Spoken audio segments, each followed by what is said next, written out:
Hey, I'd like to welcome you to another episode of Mission Matters. My name is Adam Torres, and if you'd like to apply to be a guest in the show, just head on over to missionmatters.com and click on Be Our Guest to apply.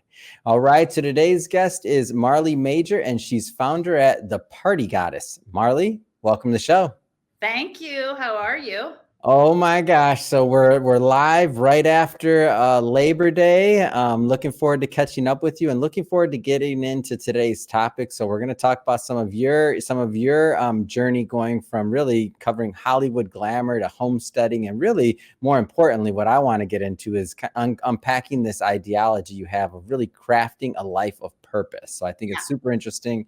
But just to get us started here, Marley, we're going to start this episode the way that we start them all, with what we like to call our Mission Matters Minute. So Marley, at Mission Matters, our aim and our goal is to amplify stories for entrepreneurs, executives, and experts. That's what we do. Marley, what mission matters to you?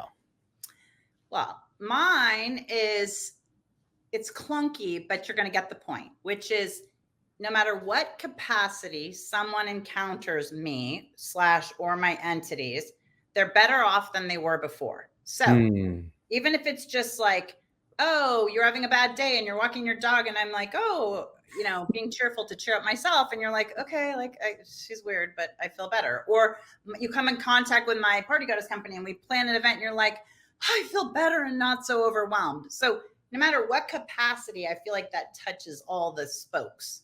So just if you're a little bit better, then how can you not have succeeded with somebody? I love it. You want to make people better than where you found them. I'm in. Exactly. And sometimes that's like, maybe after listening to this podcast, it's going to be hugely better. But maybe sometimes it's just like, oh, that person was cheerful and I feel a little better. So I'll take it. Now, amazing. I see the word founder, of course. And whenever I see this, I want to know, like, were you always an entrepreneur? Like, where'd all that begin for you? 100%. I always was. I mean, much to my parents' probably dismay. What was your first business? The little kid business. I started selling Shrinky Dinks door to door at 4 years old. So Stop. 100%. And so Shrinky Dinks, for those who don't have a clue, although I understand they're making a revival, it's like when you took these little plastic sheets and you wrote on them with permanent marker, and then you cut them out and you put them in the toaster oven, and they'd go, like, to me, just the whole thing of watching it go to this little tiny thing. And then of course I would make necklaces and bracelets and things. And literally those are the days, like, you can tell how old I am because you could walk safely. A 4-year-old could walk safely around the neighborhood. And I knew my customers, like, who had big families, who somebody would always answer the door. Like, and I can feel it, see it, everything in my hands right now. Wow. The nickels and quarters, like, in my little paws. And I was like, there is no greater feeling. And then it went from there. I've had every kind of business, I think, under the sun when I was young. Wow. What an amazing story. And what do you think kind of drove that? Like, what do you think drove that? Was it curiosity? Was it like, what drove that in you? Well, so my dad is a physician, but he's always, he does all workers' comp. So he's for a long time, really, I kind of say it's like the business of medicine more, right? But he would always invest in real estate with his friends, et cetera. And, they would have this poker night where they'd come over, and I just always wanted to be listening to these guys talking about business. And it just was like kind of playing business. So to me, I was like, well, I can be I'm a business person. So I guess the Shrinky Dinks were the closest thing I had, to businessing anything. But then it's like anything else, right? It's like, to me, it's a drug. So it's like, I'm sure the first time people try cocaine or something bad, they just are consumed by it. And I'm fortunate in most ways that it is really the thrill of the transaction. Like, I mean, when I watch some of these, like, movies like Boiler Room or like Glengarry Glen Ross and like Always Be Closing, some people that would be completely overwhelming, like, oh my gosh. And I was thinking I should really just do make myself do a stint, like, at a call center for a week, just to freaking show how easy my life is compared to theirs. Yes. And just, I think I would love it. Even if you get hung up on, you're like, I don't care. Here's my goal. I just love that. Here's my goal. I'm going to do it. Bam. Yeah. I think it's interesting that you started so young and that you felt the transaction and the money in your, you said the word, so I'm gonna say it again because it's hilarious. You said, I felt the money in my paw. Yeah, Like, literally, like and this that kind of that kind of drove it. What was your first, like your first foray into like a serious business? Like, was that like, obviously it wasn't at 4, but like what was the first one that you were like, okay, you know what, I'm pretty good at this? well, I really want to go back And to not saying you didn't clean up on the shrinky I dinks, was by just the about way. to I'm say, just saying, because you didn't have to pay for any inventory. I'm sure your parents were paying for it. Like, right, right. But I do have to tell you that I still consider that my first one. Probably when I was 13, I wrote my first book on creative gift wrapping. And a whoa. woman who I babysit, well, actually, probably then, just as Hmm. I'm answering, it'd probably be my babysitting business was the next business, because I crushed it at that, because I realized these freaking girls, all they want to do is go out on the weekends, once you get to a certain age. And I was like, oh man, if I can make this much babysitting, this is awesome. And then one of the women I babysat for, she was like a hardcore businesswoman. And I Mm. always was just enamored with her. So I had this idea, like for our Christmas boutique or whatever at school, Hmm. sell stuff. And so I was like, okay, I'm going to write this book on creative gift wrapping. And then, because she could print it for me, she's like, I'll print it for you. And I mean, that was a real thing. I mean, I Yeah. obviously made the babysitting money, and then I would have to write her the check because I had a Yeah. checking account.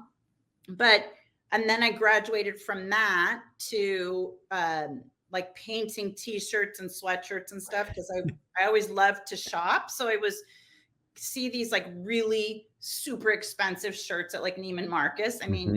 I'm that young. And I was like, Rick, I can do this. And so I was just in class.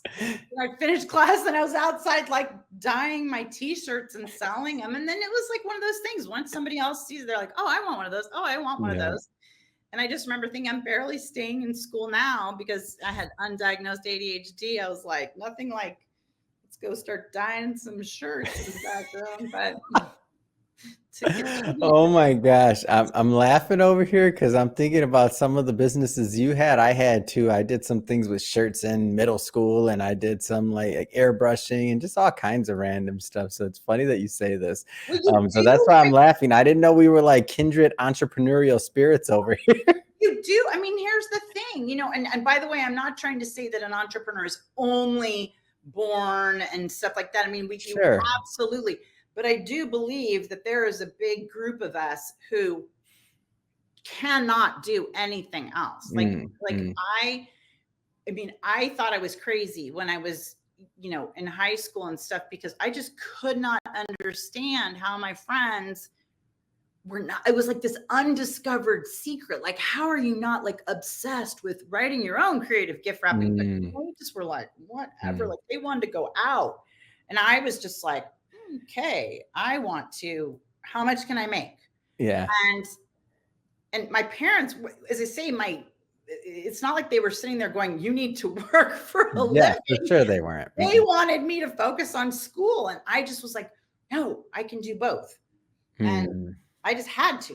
That was the only way to look at it. So fast forwarding a bit here. So when did when did Hollywood start to play a role? Like, how did all this other piece of your life and party Yeah. planning and otherwise, like how did Hollywood kind of make its way into your world? So, a long story short, but I married a chef when I was very young, right? When I right out of college, which was not the path I thought I was going to take by any stretch. But Hmm. then I went into the restaurant business, and then, started a catering company and all these things. Well, one of the things I realized fairly early on was how if your business had a celebrity clientele or celebrity following of any kind, and this goes back to the days when you were like, we all read magazines, Yeah. right? And I remember being on spring break with all the girls, and we're all lying out, and then you have, and everybody's got the magazines, whatever, and it would be, let's say, Us Weekly or something, or and it would talk about this celebrity has this lip gloss, or this celebrity is wearing these jeans or something. And Mm. these girls, by the way, who could clean these celebrities' clocks in terms of net worth. I mean, I'm not even exaggerating. Yeah. And it was still, they were like, oh wow, like look at this, that looks really cool. And I thought, when I was young, I remember thinking, like, just because they're celebrities, it wasn't like I didn't do it too. I did. Of course. But then I started thinking, when I started just doing the event planning, just doing the Party Goddess, and you run the statistics, and at the time it was like there were 456,000 event planners or something in the English speaking world. Whoa. And I was like, there's no, how am I going to stand out? There's no way. I mean, I'm good at what I do, but so are a lot of people. But then I just went back to that whole thing of, here, I need a strategy, you know, and I need me some celebrities. And so I said, how do I get these celebrities? Well, once I like write a goal or have something in my brain, it's like the shrinky dinks. And I was like, okay. So I started telling everybody that this was my goal. Like, hey, listen, I need some celebrity clients. No clue how that world worked. Yes. My friend was a publicist for fashion stuff. And she said, well, this is how kind of they do the gifting, right? We send these fashion things and they're full of brands and stuff to these celebrities. And if you want to include something in there, but I'm telling you right now, it's going to have to be significant to get their attention. And I was like, okay. And freaking then one day, lo and behold, like my office is like, Jamie Spears is on the phone for you. And I was like, I think I was sitting on the floor, like sorting papers I was like, wow. Like Britney's like, really? And then that's really how it started. I just started doing these celebrity events and started looking at it as it's a transaction, you know, and how did I make it win? How would I make it win-win? And then I wrote a book and all this stuff. The book was to solve my own problems, but it was in a business space, right? And it just was amazing to me that my publicist could pitch TV shows, all this stuff about the book, about this, about event planning tips. My Lord, the minute I got a celebrity client, it was like, when can she come? When is she? How's this week? We had a cancellation for tomorrow. It was just like, wow. Sometimes you have to just realize that that is how the world works, right? So I took it was the longest shortcut anyone on the planet has ever taken, because it took me a long time to just be like, fine, that's what I'm going to do. But then the dividends that it pays are just enormous. And I think that's kind of the business lesson is, yes, have a great product, and yes, have fabulous customer service, but you have to look at it as, what is making everyone else buy your competitor? What is is it because social media influencers are saying it's amazing? Is it because you have a brand? What is that? And then do more of it, period. Because otherwise, to me, you're just shouting in the wind, right? I mean, you're just boiling the ocean. Nobody knows. You have to have that megaphone, especially these days, because there's just so much noise out there. And so if the answer is, wow, everybody buys stuff because of Instagram, or like if I were marketing to teenagers, my daughter's 16, and Lord in heaven, I would just do nothing, I swear to you, but sit and make freaking TikTok videos that appeal to 16-year-olds, because it is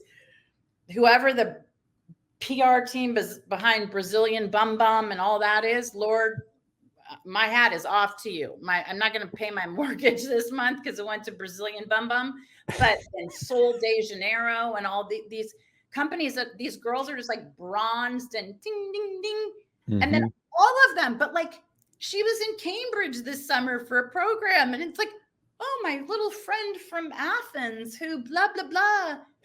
Oh, and she has the Sol de Janeiro. And then, like, it's just, how are you guys all on the same train?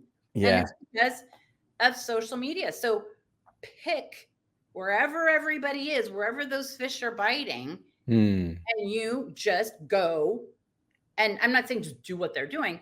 But you amp it up somehow. And it's just magic. Like, I just read this thing, and this is way too long an answer, but this is, you said free flowing, but this is the whole thing about this freaking TikToker to put all these cucumber recipes. And I just read yesterday that they ran out of cucumbers in Iceland, because this clown is just finding ways to do this. And the Icelandics said they had no idea this information was coming out, and they went plan accordingly. And so there are no cucumbers. And I can just imagine all this whole population of Icelandics who are like, oh, I need me some cucumbers. And thank God cucumbers are a relatively quickly growing thing. But I thought, who thought this one dude with a mandolin and how he's like, to sell out cucumbers in Iceland on TikTok. Come on. And I'm thinking to myself, damn, how fast can I grow them here in California? It's pretty hot. And you're going to ship me some in a suitcase, right? Like, so that's the lesson. The dude has some cute. He's cute. I mean, I was like, I should have put it in front of my 16-year-old and said, "Would you buy a cucumber salad from this gentleman?" But that's the thing. So do what's simple. Do what's going to go viral, or do what's you don't. You know, you don't have to take out the cucumber out at the Super Bowl, right? Yeah. This kid, just find this kid or the other ones who are in the mango business or the equivalent of something else and go down that path. So speaking of a new path, like this concept of homesteading, where did this come about? Where did this come for you? Well, so just like I was selling shrinky dinks at 4 years old, we had a big backyard growing up, and we had this like bamboo at the way back part of our yard, and it was the bane of my mom's existence. My dad could have cared less, but it was the bane of her existence because anybody who's had bamboo, it grows and grows and grows, and you can't. I mean, total sustainability situation for sure. So she'd try to cut it down. They'd try to do everything in this bamboo. Well, to me, I was like, this is great because I just had my whole little world in this bamboo, right? I would kind of carve it and bend it, these little shoots and stuff, and I had my kind of little thing there. And then I would pretend I was an Indian, right? I didn't take the cowboy path. And I would like pretend I would run the hose and like wash my laundry, right? Which were like rags or something. So I just always remember wanting to be outside and like wanting to pitch a tent. Like, I just was obsessed with it. And then, you read how Martha Stewart had chickens. So the second I had my own place, I was like, I'm going to have the chickens the orange kind of chickens that have the blue and green eggs. And then I did. And then I had all the other kind of chickens, and I still have chickens. And that was, my God, 30 something years ago. And I've always loved animals. I had ducks growing up. And so I don't know. I guess I just thought of myself as a little farmer. My grandfather was kind of like a farmer in his own way. In his own small thing. And so then, life, you get busy and you start making money and have mortgages. And then you go, my gosh, how did I get here? Right. And I didn't have time for my garden. I didn't have time for this. I didn't have time for, and then I went through a really rough patch because my mom was dying of cancer and I was totally focused on that. And I just was like, I am done with this. So I decided I was going to be a rancher. I was like, my second half is going to be freaking, I'm going to do what I want to do. Wow. So, of course, I tell my real estate agent friend, let's go to Santa Ynez. Now, I had not been to Santa Ynez. It turns out I think I had been there to get gas one time on the way up north. But I was like, Santa Ynez it is. And so we went up there. I said, I'm not coming home till I put an offer on a property, which I did, which is 20 acres. Talk about talk about a dose of humble pie. Lord have mercy. Because I was like, I've done so many real estate projects and flips and rehabs. You try to do something from the freaking ground up on the top of a hill with a concrete and steel house. And it's just mind blowing how many times my rump gets handed to me on a daily basis. But I was committed to it. And a few years ago, I went to the Faroe Islands and in search of these certain sheep. And then I found out they burn the wool because they don't have a market for it because the world wool market is tanking. And that really put both pieces together. I was like, okay, I want to be a rancher, but at the same time, like I need to do something. So now I'm working on these patents for wool in the fire prevention space. And yeah, I mean, it's nuts, but even when I get frustrated, I'm like, okay, are you going to let the sheep down? And I'm just like, nope, I'm not. So here I am doing podcasts about parties. And then I will go back to my National Science Foundation grant and turn it in. And one of the things that, we've talked about in the past, just in general, was the long game. Like the long game and figuring out your purpose and just kind of being on that wavelength of where you want to be. Like what does the long game mean for you? The long game for me, and I want to just make sure in case somebody didn't hear it before, is that you realize I have ADHD. So for me, the long game is almost like you might as well just kill me, right? Because everything is like about spontaneity and how you feel in the moment and stuff like that. So it's significant for me to say the long game is from a lot of perspectives. Like, one, my overarching business principle for myself is that my passive income is a minimum of double my expenses. Okay. No matter what business I'm in, even if I'm paid very well as an event planner, you're still dollars for hours at a certain point, right? So that can't be my long game unless I wanted to license a product or do. And so I looked at all those things. And so then anyway, I'm passionate about the environment. I'm not in any way, I mean, people can just go ahead and out me that I would still fly private tonight if I could. Okay. So please do not be like, and she's an activist, but no, I'm 100% flying private. But the thing is, I want to do what I can do, right? And use the natural resources. And I do believe we have to plan for the future. And that fit in really well. I love animals. I'm obsessed with animals. I hate waste of any kind except for private jet fuel. And I was like, this is my potential end game, right? Because if I can get the patents for this line of products that I'm doing, not only will the sheep be happy and farmers in America, which is its own sad tale. And then living in Southern California where we have fires, it's just like, crazy making. And if I can kind of kill a lot of birds with one stone and accomplish my own overarching passive income, twice the expenses component.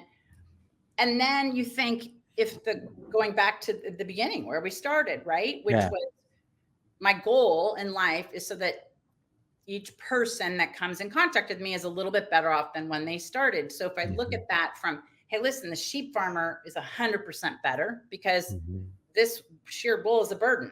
And if I look at the fire people, I mean, if you could save one person's house, right? Your whole life, if you just save one person's house from fire or one person's business, think of all the ripple effect. So for me, it starts with the very, very, very basics of goal setting and, doing those exercises you do when you're in these like CEO groups, which are like, if you had your funeral, what would they say? And man, I took that to another level. I was like, this is what they are going to wear to my funeral. And this is what we're going to have a mandatory dress code. You are not coming. Oh my gosh. Spoken like a true party planning goddess, right? And I was like, and they're going to say, man, okay, we had to dress up and I had to have a hat and a veil, but that was some damn funeral, like that was worth it. But it also boiled down to, like, what kind of a boss do you want to be? What kind of project do you want, because they say you're like, as if you read this thing at your eulogy, would it be, oh, she only worked and didn't spend time with their kids or didn't do those exercises, I think, where you begin with the end in mind. Thank you, Stephen Covey, back us into our 10-year, 5-year, 1 year, 1 month, 1 week, 1 day goals.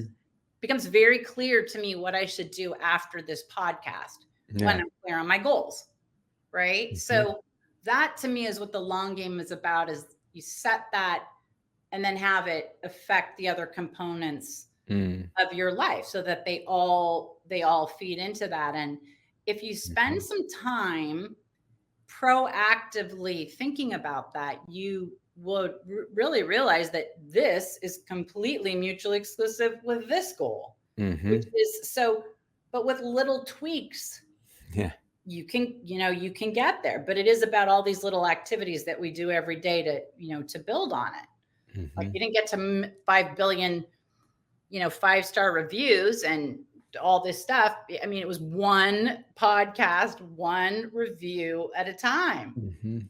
And then you build this quality body of work, and then that opens these doors. And so for me, that's the long game.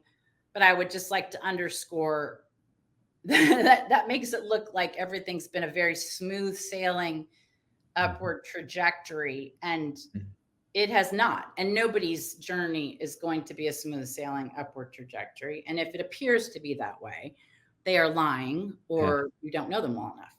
Yeah.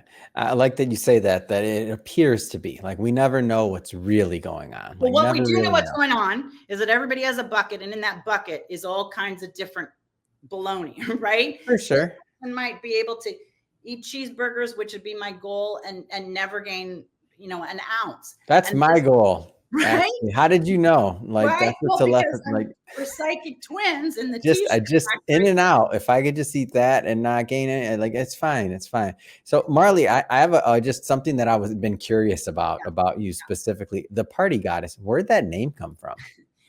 Have to ask that one. I was like, I can't let her off this. Where'd the name come from?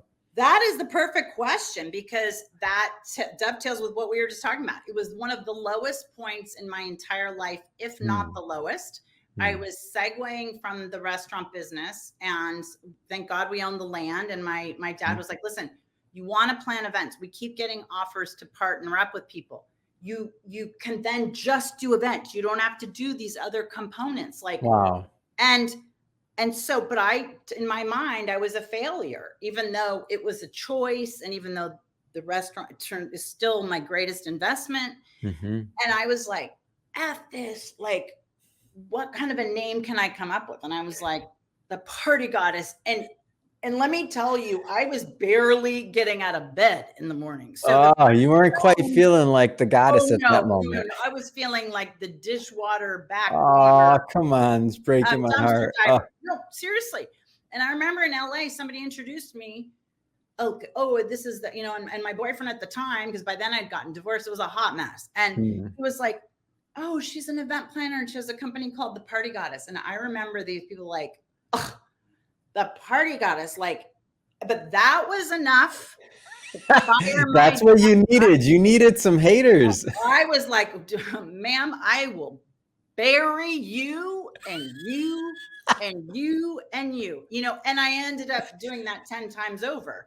But the message is that sometimes the greatest things, literally, it's like a lotus flower, they say grows out of the muck and all that. And sometimes that's really true. But I was like, listen, I'm going to go big or go home. I feel like garbage anyway. So what does it matter if some other dingling thinks I'm garbage, just go for it.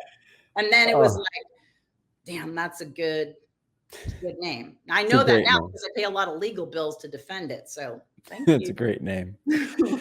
Well, Marley, this has been so much fun having you on the show today, and I knew we'd have a ball. And I'm glad I waited to ask you that question, and I have that for the audience as well, because I was so curious about where that name came from. Yep. That being said, if somebody's watching this or listening to this and they want to follow your journey, whether it's with the Party Goddess or the homesteading side of things you're doing, or just your journey in general, how do people connect?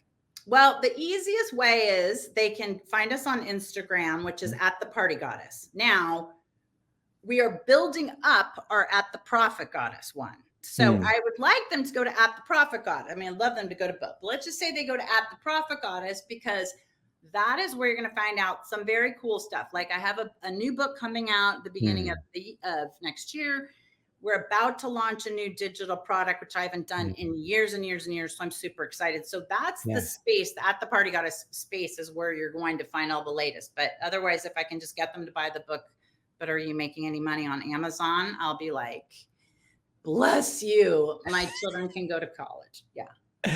Oh, you're so good. For everybody watching, we'll put all those links in the show notes, just so you know, so you can just click on them and head right on over. And speaking of the audience, if this is your first time with Mission Matters and you haven't hit the subscribe or follow button yet, we welcome you to do so. This is a daily show. Each and every day, we're bringing you new content, new interviews, and hopefully new inspiration to help you along the way in your journey as well. So again, hit that subscribe or follow button. And Marley, again, thank you so much for coming on. This has been so much fun. Thank you for having me.